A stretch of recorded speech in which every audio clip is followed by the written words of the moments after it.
Bonjour à toutes. Ça fait maintenant à peu près une semaine, je crois, que j'ai lancé mon appel à témoignages donc sur YouTube et sur les différents réseaux. Appel à témoignages donc pour avoir le point de vue des hommes sur d'une part la modestie, la beauté de la femme, mais également sur la femme un peu de façon générale, ce que les hommes attendent d'une femme, ce à quoi ils vont peut-être faire attention s'ils recherchent une épouse, etc., etc. Et en très peu de temps, j'ai déjà reçu vraiment énormément de retours. Donc merci à tous ceux qui ont bien voulu participer, m'écrire parfois de façon assez longue et détaillée avec vraiment de très bonnes analyses. Donc merci infiniment pour tous vos retours. Alors juste une rapide introduction pour vous situer un peu. J'ai eu vraiment énormément de retours. Donc ce que j'ai préparé ou ce que je suis en train de préparer, c'est tout simplement un article sur le blog qui sera assez complet avec tous les retours qui concernent plutôt, on va dire, la beauté, la modestie, la décence, la tenue vestimentaire féminine. Et donc ici, dans ce podcast sur YouTube, je vais plutôt vous donner les retours divers et variés sur ce qu'un homme attend d'une femme, ce à quoi un homme qui veut se marier va faire attention chez une femme, ce qui va l'attirer, ce qui au contraire va le dégoûter, le faire fuir. Voilà, un peu toutes ces choses-là. Donc si vous voulez en savoir plus sur plutôt le côté beauté, féminité, décence et modestie, il faudra aller lire l'article sur le blog. Je ne sais pas encore à l'heure où j'enregistre ce podcast que vous écouterez probablement dans 2 semaines. Je ne sais pas encore si l'article aura été publié ou pas. Si c'est le cas, je vous le mets dans la barre d'infos. Et si vous ne voyez pas l'article en lien dans la barre d'infos sous cette vidéo, c'est tout simplement que l'article n'est pas encore paru. Donc je vous invite à aller sur le blog, le consulter régulièrement. Pourquoi pas vous inscrire à la newsletter. Comme ça, vous saurez automatiquement dès que l'article va sortir. Pour aussi vous donner une petite, vous situer un petit peu tous les témoignages que j'ai reçus, parce que je sais que c'est assez... ces témoignages, évidemment, je vais les laisser anonymes. Alors, il y en a certains que vous pouvez retrouver sous la vidéo d'appel à témoignages que j'avais fait. Il y en a beaucoup, évidemment, que j'ai reçus et que j'ai traité de façon anonyme. Et c'est vrai que parfois, quand on a ce genre de retour, on a tendance à s'imaginer pas mal de choses. Si par exemple les hommes disent des choses qui ne nous conviennent pas, on va se dire oui mais alors lui c'est un gros frustré, ou alors lui il connaît pas les femmes, lui il a eu une mauvaise expérience et du coup forcément il dit ce genre de choses. Enfin voilà, je pense que c'est une tendance un petit peu naturelle quand c'est anonyme et qu'on voit pas forcément qui est derrière. Si on n'est pas d'accord ou s'il y a des choses un peu qui nous choquent ou qui vont nous déplaire, voilà, on aura tendance à émettre des doutes. Mais donc moi qui ai vu un petit peu même si je connais pas personnellement toutes les personnes qui m'ont écrite, mais je peux vous dire qu'il y avait vraiment, donc déjà en nombre, je veux dire j'en ai reçu vraiment énormément, je pense presque plus d'une centaine. Bon après ça dépend ce que vous appelez beaucoup ou pas, mais pour moi c'était vraiment beaucoup parce que surtout la plupart étaient vraiment des retours de qualité qui étaient assez longs, de bonnes analyses, c'était pas juste je balance 3 phrases et tu te débrouilles, donc vraiment voilà, c'est assez pour moi c'était vraiment des retours de qualité, on va dire. Donc il y avait vraiment tous les âges. Enfin, tous les âges, bon, pas tous les âges non plus, mais je veux dire, ça allait de très jeune. Je crois que la personne la plus jeune, il me semble, avait 19 ans et jusqu'à à peu près la soixantaine, si je me trompe pas. Donc, vous voyez, ça fait quand même un panel assez large. Il y avait toutes les classes sociales, parce que donc évidemment je ne vais pas vous publier toutes les expériences ou de toutes les personnes, parce que ça en révélerait trop et ça les sortirait de l'anonymat. Mais il y en a beaucoup qui m'ont confié beaucoup de choses sur leur vie. Ça permet aussi sur leur situation. Il y en a beaucoup d'hommes m'ont dit les choses assez simplement. Donc c'est vrai que j'ai pu m'apercevoir qu'il y avait vraiment de toutes les classes sociales. Il y avait aussi des religions et des cultures vraiment différentes, des métiers différents aussi, des situations familiales vraiment diverses, donc des hommes mariés, des hommes célibataires, des hommes divorcés. Il y avait à la fois des hommes qui avaient eu des expériences très positives avec des femmes, et en même temps il y avait aussi quelques hommes qui avaient eu des expériences négatives aussi.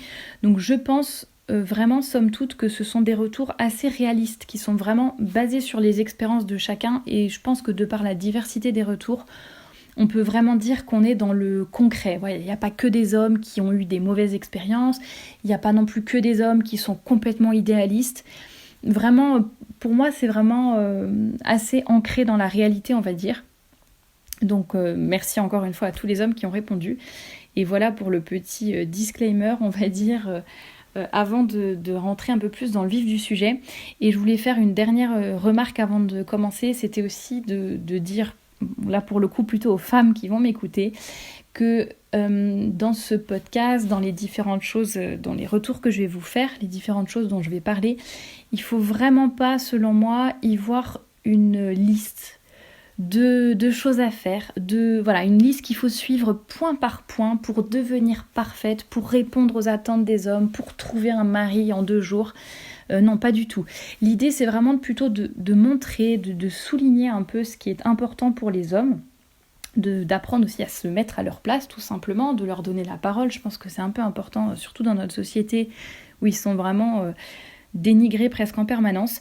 Donc, je pense qu'il faut vraiment ni se braquer, ni se sentir humilié ou se sentir nul. Ah, moi ça je le fais pas, ça je suis pas comme ça. Voilà, c'est vraiment des pistes de réflexion, des pistes d'amélioration. Peut-être il y a des choses que vous faites déjà, peut-être il y aura des choses avec lesquelles vous n'êtes pas du tout d'accord, d'autres au contraire qui vont vraiment vous parler, vous inspirer, vous encourager à continuer vos efforts.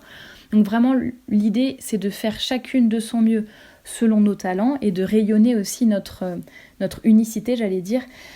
Voilà, il ne faut pas se croire au-dessus des autres, il ne faut pas non plus se rabaisser inutilement, il ne faut pas non plus chercher l'uniformité, voilà, on n'est pas toutes pareilles, mais c'est tout simplement être soi-même, s'accepter tel que l'on est, et en même temps chercher vraiment à devenir meilleur. Je pense que c'est ça la clé, on est dans un monde qui nous dit tout le temps faites ce que vous voulez, quand vous voulez, soyez qui vous êtes, ne changez rien, vous êtes parfaite comme vous êtes.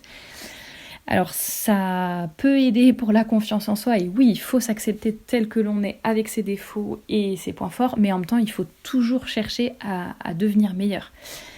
Voilà, j'ai fini pour la longue introduction. En tout cas, j'avais vraiment hâte de partager ces retours avec vous parce que j'en ai reçu tellement et il y en a qui sont vraiment très édifiants, très encourageants et voilà, je voulais partager avec vous toutes ces réflexions. Alors, ce que j'ai fait, c'est qu'il y aura rarement, sauf à la fin peut-être, où je vais vraiment vous donner une citation exacte des propos que j'ai reçus. Mais sinon, ce que j'ai fait surtout, c'est que j'ai un peu regroupé par catégorie, étant donné qu'il y a énormément de choses qui se sont recoupées. Donc j'ai essayé de faire un petit peu par petits thèmes pour que vous ne soyez pas perdus et pour pas répéter la même chose tout le temps. Et si je vous avais lu tous les retours, ça aurait été beaucoup trop long. Donc voilà un petit peu un condensé de ce qui est revenu le plus souvent. Et donc c'est là aussi qu'on voit que finalement les attentes sont toujours un petit peu les mêmes. Donc pour la première, une des premières choses qui est ressortie, c'était que la femme était la collaboratrice de l'homme pour la gloire de Dieu. Donc on a vraiment vu, vous avez beaucoup parlé de la femme qui est complémentaire de l'homme, le fait de travailler en équipe, complémentarité plutôt qu'affrontement, le fait que chacun avait son rôle et qu'il fallait vraiment à la fois rester à sa place et à la fois vraiment communiquer. Quand j'ai demandé qu'est-ce que vous attendez d'une femme, j'attends d'une femme qu'elle soit différente de moi, et c'est vrai que c'est un peu basique comme réponse finalement, et en même temps je trouve ça tellement beau et tellement on pourrait y réfléchir assez longtemps, mais voilà la différence. C'est vrai que quand on est un homme, j'imagine qu'on n'a pas du tout envie d'avoir quelqu'un en face de nous qui est notre copie conforme, quoi, que ce soit dans... Alors là, la personne qui a dit ça a précisé après, mais c'était à la fois pour l'habillement, l'attitude, les rôles, etc. Donc voilà, et c'est vrai que quand je reviens sur le fait que l'homme et la femme travaillent ensemble pour le bien et pour la gloire de Dieu, d'autres hommes ont souligné aussi le fait que justement quand une femme recherche un homme, un mari, il faut évidemment qu'elle le fasse selon les bons critères. Donc que ce soit un homme catholique, un homme sérieux par rapport à son métier aussi, plein de choses comme ça, sans se baser sur des choses beaucoup plus futiles ou beaucoup plus dans l'apparence, etc. Donc c'est vrai que ça c'est assez intéressant à souligner aussi, la responsabilité de la femme qui doit aussi apprendre à bien choisir un homme tout simplement et ne pas se baser sur des choses vraiment peut-être trop superficielle. Peut-être un homme qui va super bien présenter, qui a du succès, qui a toutes les filles à ses pieds, qui paraît beau, qui paraît riche ou je ne sais quoi, alors que finalement peut-être un homme un peu plus humble ou un peu plus caché sera beaucoup plus apte à rendre une femme heureuse. Je ne dis pas que la beauté physique ne compte pas ou que l'argent ne compte pas et qu'il faut... voilà, mais je pense que vous aurez compris mon propos, mais voilà, apprendre aussi à voir le fond, tout simplement. La deuxième chose aussi qui a beaucoup été dite, c'était par rapport au fait que la femme devait apprendre à se dominer, je ne sais pas trop comment le dire, mais le fait voilà, de mettre un peu ses caprices de côté et dompter sa sensibilité. Ce que j'appelle, moi, le mot n'a pas été dit, mais c'est ce que j'appelle un peu la sensiblerie. Parce qu'il y a d'autres hommes aussi qui ont parlé de la sensibilité comme une bonne chose. Mais là, dans ce contexte-là, c'était vraiment plus la sensiblerie, le fait de, un peu voilà, les caprices, le fait de bouder, le fait de, oui, bouder pour obtenir ce que l'on veut, toujours faire beaucoup d'histoires. Alors j'en avais parlé dans un article, justement, pourquoi la femme devrait dompter sa sensibilité. Et je vous publierai très bientôt aussi un article sur des moyens concrets de parvenir à cela. Donc si le sujet vous intéresse, vous pouvez aller creuser là-bas. Mais c'était tout à fait dans ce genre-là. Ne pas embêter tout le temps l'homme avec des choses futiles ou hors de son domaine de compétences. Et tout cela rejoignait beaucoup aussi ce qui a été dit sur le fait que les hommes attendaient une femme intelligente et qui ne soit pas à la merci et qui ne soit pas formatée par tout ce que disent les médias, les magazines féminins, la télévision, etc. Donc voilà, une femme qui sait un peu penser par elle-même et qui sait ne pas subir ce lavage de cerveau permanent et tout simplement avoir aussi ses propres idées et être intelligente dans ce sens-là. C'est pas forcément avoir un QI très élevé ou supérieur à la moyenne, c'est plus voilà, une femme qui sait réfléchir. Vous avez également beaucoup parlé d'une femme qui est responsable de ses actes, de son habillement, de ses choix, etc. On est dans une société effectivement où c'est toujours la faute des hommes, la femme s'amuse, la femme fait un peu ce qu'elle veut et ensuite elle blâme l'autre. Comme je l'ai dit en introduction, ne vous sentez pas visée, toutes les femmes ne sont pas forcément comme ça. Là, on parle de généralité. Ne prenez pas les choses pour vous et essayons de nous élever, j'allais dire, un peu au-dessus du débat, de vraiment comprendre ce qui est dit et de pouvoir peut-être, si on n'est pas comme ça, justement, ça nous aide à nous dire, oulala, faut vraiment pas que je tombe dans cet écueil, voilà, avoir conscience un peu des dangers. Donc ne pas tomber dans l'écueil de se dire je m'amuse, je fais ce que je veux et ensuite, quoi qu'il arrive, je vais blâmer l'homme, je vais blâmer l'autre, ce n'est pas ma faute. La femme doit prendre ses responsabilités et beaucoup d'hommes, vraiment énormément, ont souligné ça, le fait que les responsabilités vont dans les deux sens et les efforts vont dans les deux sens. Et ça, c'est vrai que je l'ai beaucoup apprécié en tant que femme, tout simplement parce que je n'ai pas reçu que des messages qui disaient la femme doit faire ci, la femme doit faire ça, j'attends d'une femme ci, j'attends d'une femme ça. La plupart du temps, c'était vraiment des retours très positifs, très polis et vraiment sur un ton, voilà, j'attends ça de la femme, mais moi, je suis prêt à lui donner ça et les responsabilités vont dans les deux sens, l'homme aussi doit faire des efforts, etc. Donc ça, j'ai trouvé ça vraiment particulièrement positif et assez encourageant, je trouve, pour les échanges et les relations hommes-femmes, tout simplement. Et voilà, donc mesdames, ne craignez rien. Les hommes savent très bien qu'ils ont des responsabilités et savent aussi qu'eux doivent faire des efforts, quel que soit le domaine. Il y a beaucoup de qualités qui sont ressorties. Alors je vais vous les donner un peu sans forcément beaucoup insister dessus. Vous prenez ce qui vous intéresse ou pas, j'allais dire. À chacune aussi peut-être de développer... d'y réfléchir toute seule, mais je vais vous donner un peu des adjectifs. Donc voilà, une femme courageuse, une femme volontaire, curieuse, instruite, cultivée, calme, discrète, honnête, sincère, bienveillante, avec des valeurs que l'on voit déjà dans le regard, ça, c'est vrai que c'est important. Une femme qui donne de l'amour, qui est joyeuse, qui sait cuisiner, ça c'est revenu plusieurs fois. Une femme qui fait preuve de bon sens et de douceur.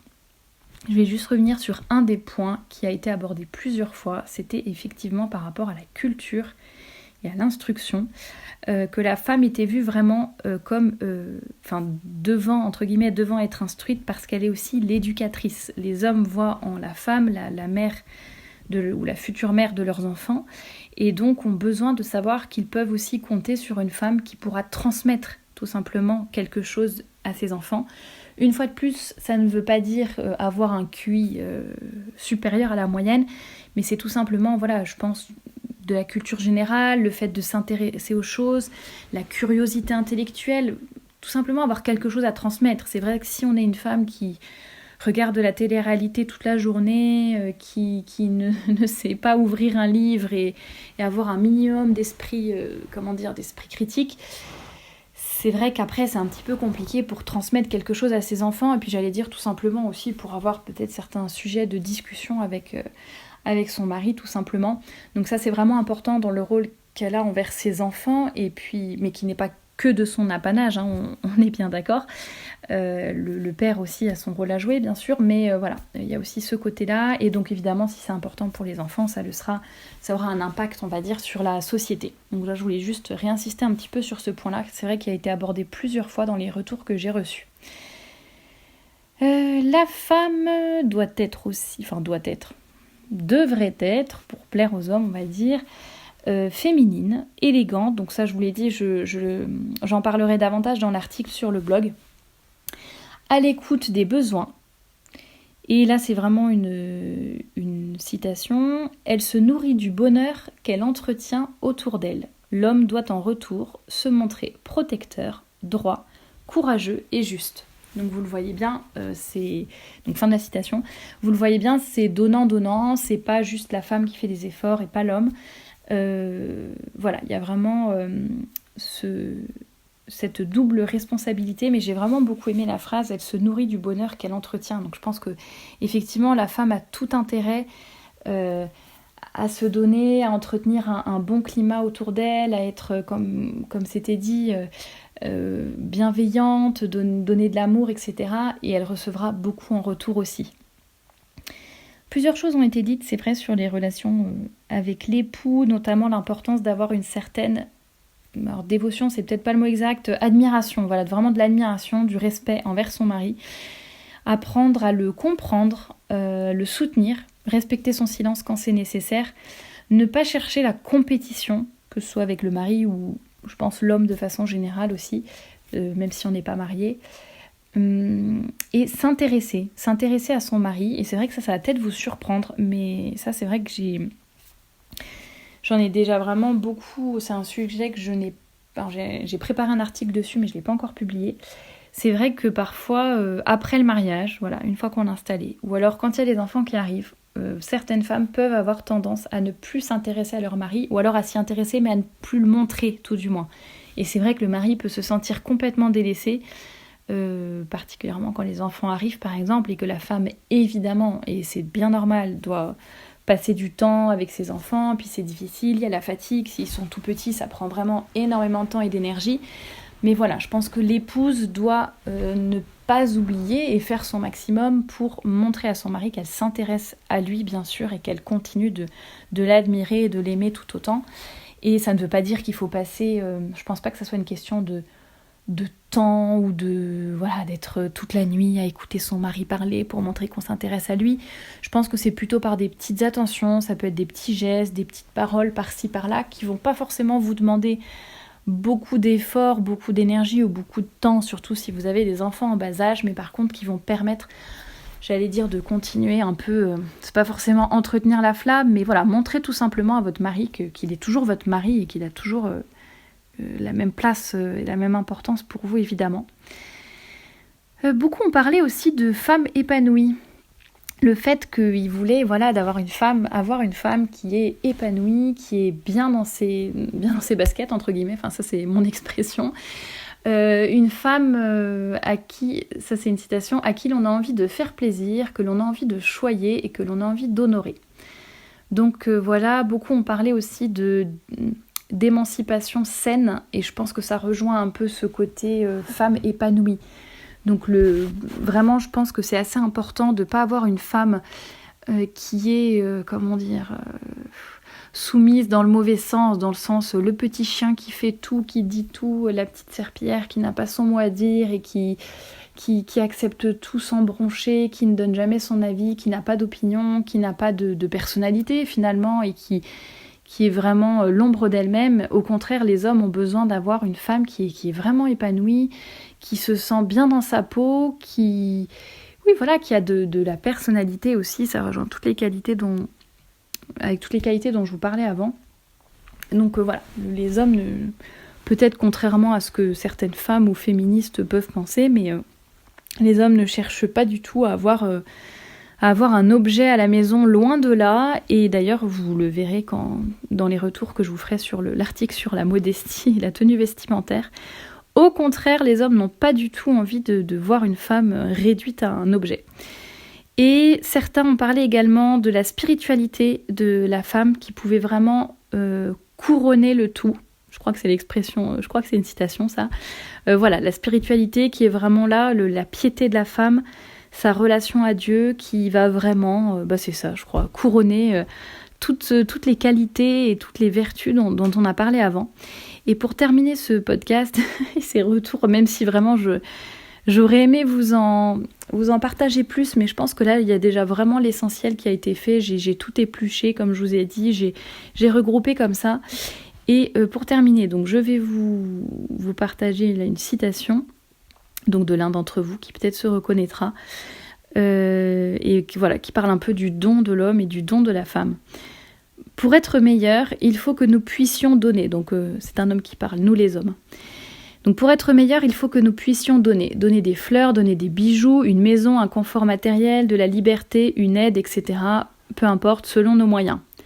Et personnellement, un seul sourire de ma femme est une récompense merveilleuse, quel que soit le prix de ce que je donne. De quoi illuminer une journée. Alors qu'avec une femme indépendante, qui ne veut rien recevoir des hommes et ne compter que sur elle-même, ce n'est pas le cas. Alors vous les femmes, qu'êtes-vous prêtes à donner ? Fin de la citation. Voilà, je pensais que c'était une bonne chose de terminer là-dessus. Déjà, ça nous permet de voir l'importance aussi de la reconnaissance. La reconnaissance qu'une femme doit avoir envers un homme qui lui donne tellement de choses. Et la reconnaissance est aussi des choses très simples, on le voit, un sourire. Bon, après, c'est peut-être propre à chaque homme, mais je pense que les hommes n'ont pas besoin non plus de... C'est ressorti aussi assez souvent, je suis pas exigeant, je demande pas la lune à ma femme, à mon épouse, mais juste le minimum, hein, une petite chose, un petit service, un sourire, le fait de s'occuper de ci ou de ça, pour me soulager, pour m'aider, pour me soutenir. Voilà, c'est souvent des petites choses et qui finalement vont faire une grande différence pour les hommes. Et donc la deuxième chose qui est vraiment intéressante, c'est sur le don. Qu'êtes-vous prête à donner ? Le fait que nous, les hommes sont prêts à donner, mais ils attendent aussi finalement quelque chose en retour. Et je pense qu'il faut aussi apprendre à rentrer dans ce cercle vertueux où l'on s'apporte mutuellement des choses, où on se fait grandir, on s'aide mutuellement à devenir meilleur. Et c'est peut-être beaucoup plus intéressant d'avoir cette vision des choses que la vision un peu de la société actuelle qui est très, très féministe et qui a une vision des relations hommes-femmes assez négative et plutôt destructrice, je trouve. Et tous les retours que j'ai reçus sont vraiment super encourageants pour de voir tout simplement qu'il existe encore des hommes qui ont une bonne vision de la femme, qui donnent envie, je pense aussi, j'espère, à vous toutes qui écoutez, que ça vous donnera aussi envie de tout simplement de devenir meilleur, de vous donner, d'être des femmes qui ressemblent à tout ce qui a été dit dans ce grand portrait, si on pourrait dire. Et j'espère en tout cas que ça va vous aider, que ça vous a intéressé. Moi, j'ai eu vraiment beaucoup de plaisir à vous faire ce podcast, beaucoup de plaisir à lire tous ces retours dont beaucoup étaient vraiment magnifiques. Donc merci encore à tous les hommes qui avaient répondu à mon appel. Et je vous donne rendez-vous donc dans l'article du blog pour en savoir plus sur tous les retours concernant plutôt la beauté, la modestie, la tenue vestimentaire des femmes. Et je vous assure que les retours sont également vraiment très intéressants, très édifiant et vraiment positif. Une fois de plus, les femmes se font souvent, je pense, des idées sur ce que les hommes peuvent penser ou voilà, il suffit d'une phrase tirée un peu hors de son contexte pour penser que les hommes sont vraiment des machos horribles qui assènent à la femme des obligations, qui la voient de façon très négative, qui sont vraiment très exigeants, trop exigeants. Et en fait, on voit que les hommes sont assez mesurés, je pense, finalement. Bon, en tout cas, dans les retours que j'ai reçus, hein, évidemment, aucun homme n'est parfait. Mais, et puis, il y avait quand même un peu de tout. Mais globalement, les hommes sont exigeants d'abord envers eux-mêmes. Et je pense que plus la femme va dans un extrême, plus elle se met elle-même dans une position d'avoir des retours assez négatifs des hommes et d'avoir des hommes qui sont encore plus durs ou exigeants avec elle parce qu'ils voient la déchéance de la femme et forcément leur jugement paraît très sévère tout simplement. Donc j'espère en tout cas que ça vous aura aidé, que ça vous aura plu. Merci encore à tous les hommes qui ont répondu à mon appel et n'hésitez pas si vous avez d'autres retours à faire, d'autres sujets, si ce format vous a plu, n'oubliez pas de vous abonner à ma chaîne pour ne louper aucun nouveau podcast et je vous dis à la semaine prochaine.